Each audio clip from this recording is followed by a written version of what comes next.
Hola, buenas tardes. Hoy vamos a continuar en este video con lo que había quedado pendiente de primer año, que es el tema de Egipto. Es un tema bastante extenso y por lo general los profesores le damos el tiempo que corresponde cuando lo abordamos en el ámbito educativo, ¿no? Bueno, habíamos dicho que Egipto o la civilización egipcia pertenece al conjunto de las llamadas civilizaciones fluviales. ¿Por qué civilizaciones fluviales? Y porque de alguna manera sus ríos, en este caso el río Nilo, le dieron la posibilidad del desarrollo a Egipto como gran civilización que fue, o a los antiguos egipcios como gran civilización que fue. Geográficamente el río Nilo, bueno, el río Nilo tiene sus nacientes o nace en una serie de montañas en un país que no conocemos mucho, que se llama Uganda, que está en la zona de África sobre el Océano Índico, o la parte casi centro del continente africano, hacia justamente el Océano Índico. Y obviamente, como todos sabemos, es el río más largo del mundo, tiene unos 6.000 kilómetros de longitud y desemboca en el mar Mediterráneo. Justamente ahí en su desembocadura se forma un delta. En la antigüedad estaba dividido de alguna manera entre lo que se conoce como el Alto Egipto, que justamente se ubica en las nacientes de ese río, y el Bajo Egipto, que se ubica en el lado opuesto, o sea, en la desembocadura del mismo. El río Nilo recibe diferentes nombres según en qué lugar estemos: río Nilo Azul, río Nilo Negro, río Nilo Blanco. Es decir, por una cuestión quizás de la coloración de las tierras que lo rodean, etcétera, etcétera, va tomando esa coloración, o simplemente una manera de llamarlos por alguna situación, ¿no? La desconozco y tendríamos que preguntarle a algún profesor de geografía, pero bueno, sí se le conoce así. Justamente hablando de la historia riquísima de la civilización egipcia, pasamos por un periodo de 3 milenios, o sea, 3.000 años de historia, donde se fueron dando diferentes momentos, ¿no? de diferentes características. Sin duda, la más aceptada de las divisiones que se hace de este periodo de 3.000 años está en llamar a Egipto antiguo, el Egipto medio y lo que se conoce como el Egipto imperial, o el momento en que los egipcios logran formar un vasto imperio. ¿Sí? Para tener alguna referencia, cuando nos referimos al antiguo Egipto, podemos tomar como referencia la construcción de las grandes pirámides en el valle de Giza o Gizeh, ¿no? Nos estamos refiriendo a esas 3 o 4, creo que son famosas pirámides, o más, ¿tá? Pero las más conocidas, la de Keops, Kefren, Miquerinos o Miserinos. Es decir, los nombres de las pirámides o de los faraones egipcios, por las traducciones que luego hicieron los griegos, de alguna manera adoptaron también nombres en griego, ¿no? Entonces quizás alguna confusión pueda haber con eso. Bien, después nos situamos en lo que es el conjunto del Reino Medio, donde bueno, va a surgir una ciudad muy importante que va a llamarse Tebas, y después recorreríamos justamente ese periodo llamado imperial, y después, bueno, hay un periodo que ya como finalizando, es decir, la civilización en realidad no desaparece, lo que pasa es que se van transformando. Y justamente muchos pueblos luego conquistaron el vasto imperio egipcio, y entre sin duda la cultura, la civilización más importante fue la de los romanos. Bueno, todos recordarán, por ejemplo, los amoríos de Marco Antonio y Cleopatra, también Julio César, también en algún momento se había dicho. Pero bueno, eso es otra cosa que si quieren ustedes me comentan y yo les hago un comentario sobre esto. Bien, vamos ahora a la estructura política. Vamos a pasar por la estructura política, vamos a hablar de la sociedad, vamos a hablar de la economía, vamos a hablar de la cultura y del arte, justamente de los conocimientos. Los egipcios tienen hicieron grandes descubrimientos y son la base de muchísimas otras cosas que vinieron luego en el tiempo. Pero vamos a remitirnos a lo que decíamos, al aspecto político, a la parte política. Sin duda, lo más recordado, o lo que más, cuando nos dicen civilización egipcia, nos viene a la mente, es la presencia del faraón. ¿Quién era el faraón, o a quién se le llamaba faraón? El faraón es un rey, es un monarca. En este caso, justamente es un monarca con un carácter absoluto. ¿Qué quiere decir con un carácter absoluto? que prácticamente Faraón, o el faraón, era Dios, o por lo menos el representante directo de Dios, el hijo de Dios en la tierra. Por eso su poder era absoluto y no le rendía cuentas a nadie, salvo justamente a los dioses o a esos dioses principales. ¿Tá? Y justamente ese carácter divino que tenía, ese carácter teocrático, es una de las características de este aspecto político que estamos mencionando. ¿Hasta cuándo gobernaba el faraón? Y ahí tenemos otra característica, era vitalicio. ¿Qué quiere decir que era vitalicio? Que gobernaba hasta el día de su muerte. ¿Sí? Obviamente, por una razón bastante lógica de suponer, su mandato era hereditario, o sea, le traspasaba su gobierno a la persona más directa, en este caso sus hijos, sus nietos, sus familiares más directos. A veces se dieron excepciones que, bueno, por diferentes razones, por la muerte, etcétera, etcétera, no había manera de dejarle el legado a alguien y por ahí a veces irrumpían porque también hubo momentos de mucha autarquía, de muchas revueltas, etcétera, etcétera, algún general del ejército que se posicionaba como faraón y se iniciaba otra dinastía. Durante estos 3000 años de los que hablamos, los gobiernos se dieron a través de grandes dinastías y de grandes reyes y grandes faraones.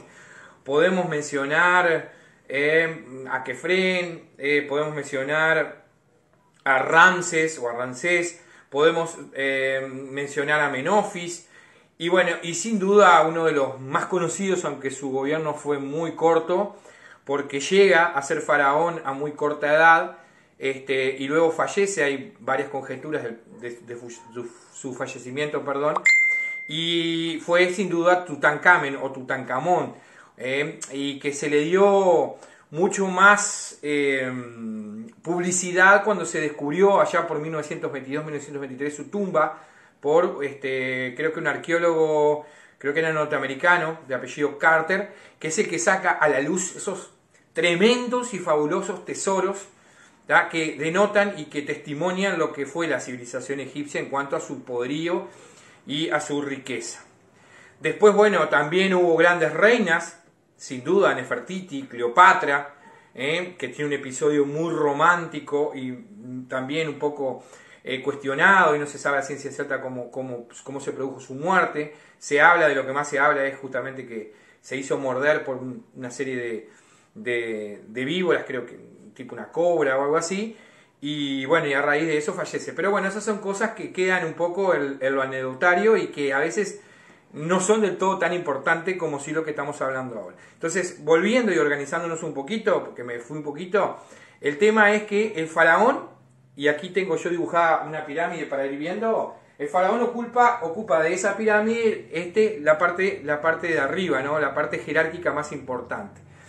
El faraón, ¿qué misión tenía o qué funciones tenían? Y como dije, su función y su poder era absoluto, hacía las leyes, o sea, era el poder legislativo, las hacía cumplir, y muchas veces muchos faraones fueron muy déspotas y muy arbitrarios en su gobierno, ¿tá? Dirigía la vida religiosa, no eran el sumo sacerdote, porque ahora vamos a hablar justamente que esa función le correspondía, quizás en algún momento sí, ¿tá? Pudo haber excepciones de que el faraón mismo era el sumo sacerdote, dirigía el ejército, fiscalizaba todo lo que tiene que ver con la administración, por eso tenía, y esto es otra característica, una gran burocracia, que quiere decir que tenía una cantidad de funcionarios desplegados en todo el reino, ¿no? Que le ayudaban con sus tareas. Por eso, si bien decimos que el poder es absoluto, lo decimos en la teoría, porque en la práctica es prácticamente imposible que alguien pueda estar en todos los lugares al mismo tiempo. No sé si me explico. Yo no puedo estar en Fray Bentos y al mismo tiempo en Montevideo o en Buenos Aires. ¿Se entiende? No podía estar en Tebas al mismo tiempo que en Luxor o en otra ciudad. Entonces tenía que desplegar parte de su poder, tenía que de alguna manera depositar parte de su poder en funcionarios, y a eso se le conoce como burocracia. Es como hoy en día. Está el presidente, están los ministros, pero están los directores de los entes autónomos, ¿tá? Es decir, tiene que tener una cantidad de funcionarios, ¿no? Alrededor. Justamente, ya que estamos hablando de funcionarios, el visir y los gobernadores son de esos funcionarios más reconocidos, pero también uno muy importante fue el escriba, ¿Quién fue el escriba? La misma palabra nos está diciendo. El escriba era esa persona que su principal rol era ir detallando y escribiendo todos. Se usaban obviamente en aquella época los papiros o tablillas de arcilla, que han quedado justamente las tablillas de arcilla y muchos papiros como testimonio de esa realidad. Y el escriba llevaba todos los datos del reino, es decir, la producción, ¿tá? Los datos de cuánto arrojaba la cosecha, los datos acerca de las construcciones monumentales que se hicieron, que ahora después en otro capítulo vamos a hablar de ellas, en fin, todo eso. Bien, lo otro importante de destacar es justamente el papel de los guerreros, el ejército, dentro de la clase privilegiada, que podemos así de alguna manera determinarlo, ¿tá? La clase privilegiada y los no privilegiados. También lo vamos a ver en Grecia, también lo vamos a ver en Roma, así que es un adelanto conceptual que estamos haciendo de los grupos, que así los podemos dividir en forma bastante sencilla. No es sencillo luego sí lo que son las características de cada uno de estos grupos, ¿no? Pero por lo menos básicamente saber y entender que en la sociedad egipcia se dividía en el grupo de los privilegiados, donde justamente el faraón y la nobleza que rodea al faraón, ¿tá? Ocupa ese sitial, los visiris y gobernadores que los mencionamos y los escribas que mencionamos como funcionarios, pero también dentro de este grupo privilegiado tenemos que citar a los sacerdotes, ¿tá? Los sacerdotes, que es muy importante, o fueron muy importantes también en la vida de la civilización egipcia, porque eran los que se encargaban no solamente del culto religioso, sino que también les correspondía como tarea toda el área científica. Es decir, los sacerdotes se encargaban, por ejemplo, de la observancia de los astros para determinar justamente cuándo en torno a eso se iba a organizar todo el tema que tiene que ver con la siembra, con la cosecha, etcétera, etcétera, de lo que era la fertilidad del suelo, ocasionada, como decíamos anteriormente, por la presencia del río Nilo. Justamente, este es un detalle no menor. El río Nilo, sabemos que en África soplan unos vientos que llaman vientos monzones, y esto ocasiona que haya meses muy lluviosos y meses muy secos. Además, imagínense, chicos, que estamos hablando de una civilización egipcia que se desarrolló en el medio del desierto del Sahara, y Subsahara, ¿no? Porque Egipto no solamente ocupó lo que hoy es el país Egipto, ocupó también otros países, como Nubia, Túnez, Tunisia, etcétera, etcétera. Entonces hay que tener en cuenta que ese río Nilo crecía en esos meses de lluvia, obviamente que se inundaba todo alrededor del río Nilo, crecía demasiado muchas veces. A veces había épocas de sequías también, y en eso los sacerdotes tenían que ver, en guardar el grano, para los momentos obviamente donde hubiera escasez de granos. Pero cuando no había esa situación, luego que el río retrocedía, esto es una explicación bastante sencilla, ustedes lo ven acá en el río Uruguay, cuando ahora que hay una bajante, ¿no? Ustedes ven que baja el río, ¿sí? Y ahí se ve toda la capa de depósito de vegetales y materia orgánica que dejó el río en su crecida. Ustedes han pasado ahí por la Rambla, por las Cañas o por la Panorámica y ven que crece el río y trae todos juncos, pedazos de plantas, etcétera, etcétera, y cuando retrocede deja todo como una resaca, como un limo. Bueno, ahí los egipcios aprovechaban justamente para plantar, ¿tá? Más adelante, cuando hablemos de economía, vamos a hablar justamente qué cultivaban, también criaban ganado por supuesto, etcétera, etcétera. Bien, volviendo a la sociedad entonces, definiéndonos, el faraón, que tiene como características que es divino, tiene un origen divino, es sagrado, ¿sí? Su mandato es hereditario, es decir, le da o le otorga su gobierno, su mandato a sus hijos o a su descendencia, ¿sí? Es vitalicio, gobierna hasta el día de su muerte, y es absoluto, ¿tá?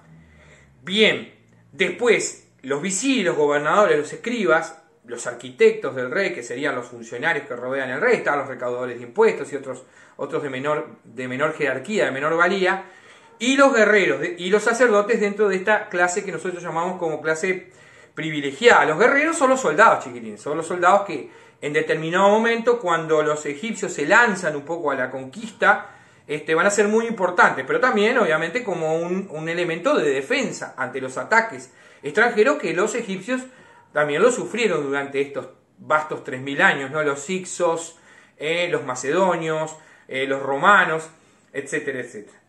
Bien, ¿cómo controlaban? A veces no se podía controlar en su total magnitud la crecida del río, ¿no? A veces hasta 50 veces crecía el río y a veces hasta 100 días estaba crecido el río. Ustedes imagínense, 3 meses y un poquito más, crecido el río, ¿tá? Y entonces, ¿qué hacían? ¿Qué hacían los trabajadores? Que ahora vamos a hablar justamente cuando estemos hablando de las clases no privilegiadas. Bueno, tenían que realizar diferentes obras y ahora cuando vayamos al grupo no privilegiado les vamos a ahondar, vamos a dar detalles. Bien, el grupo de no privilegiados. Habíamos hablado de los privilegiados que ocupan la parte principal de la pirámide y ahora vamos a hablar de los no privilegiados. ¿Quiénes son los no privilegiados? Y bueno, vamos a comenzar por el número mayor. ¿Quiénes son en número? ¿Tá? La mayoría son los campesinos. Un 90%, miren que yo esto lo estoy haciendo así, por eso me puedo equivocar y me puedo trastabillar un poco, pero bueno, 90% más o menos de la población era de origen campesino. O sea, eran personas que trabajaban en tareas en el campo, en el medio rural, criando ganado, o los cultivos, etcétera, etcétera. La vida del campesino era muy dura, chiquilines, muy dura.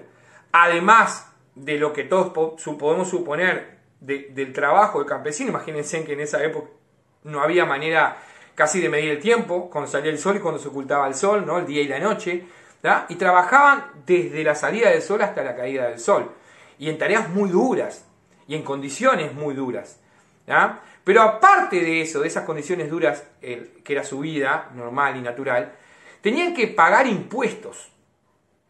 Es decir, los menos privilegiados, los que tenían menos, tenían que pagar impuestos.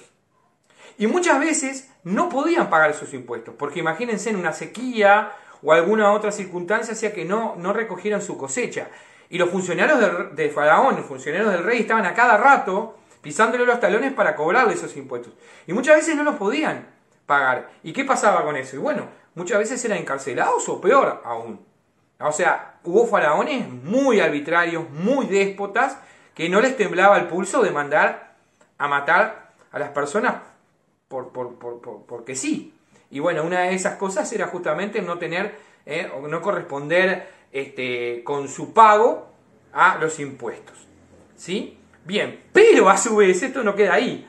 A su vez, cuando el río crecía y no se podía justamente cultivar, ¿sí?, tenían que dedicarse a todo lo que eran las obras monumentales que todos conocemos, tanto las pirámides, que son tumbas, los hipogeos más adelante, que también son tumbas, pero también los palacios, las obras de regadío, las construcciones de diques y de represas. Ya en ese entonces, imagínense que los conocimientos vastos que tenían, ¿no? Construían diques, represas, para más o menos tratar de hacer lo posible para que el río no incidiera tanto, pero muchas veces era imposible, como les decía. Bien, después de los campesinos, que era la clase más numerosa, obviamente que podemos subdividir a los campesinos. Había algunos que tenían un poco más de tierras, otros menos, pero estábamos más o menos hablando de sus mismas condiciones. Estaban los artesanos. Los artesanos por lo general vivían en las ciudades, ¿no? Los comerciantes y los artesanos podríamos agruparlos. Ustedes dirán los comerciantes, pero los comerciantes ricos, profesor, ¿qué? Y bueno, algunos profesores y algunas personas, algunos historiadores dicen, los ubican a los comerciantes, porque eran muy pocos además, en las clases no privilegiados, pero eso, bueno, podría ser debatible, ¿no? Porque los ricos comerciantes me imagino que tendrían una vida austera, una vida de lujo, vivirían en casas de lujo, tendrían esclavos, tendrían siervos, etcétera, etcétera. Pero bueno, si ustedes van a los libros se van a encontrar justamente que los comerciantes, por ejemplo, algunos libros los mencionan dentro del grupo de no privilegiados. ¿Está? Bien, va a quedar por ahí. Se nos fue muy largo este video de hoy, a unos 20 minutos. Vamos a seguir la clase que viene, así que los espero, y cualquier tema que ustedes quieran que yo pueda desarrollar, estoy aquí para eso. Y bueno, los felicito por sus tareas, chiquilines, que sigan así, y nos estamos viendo en un próximo video. Dale, chau, chau.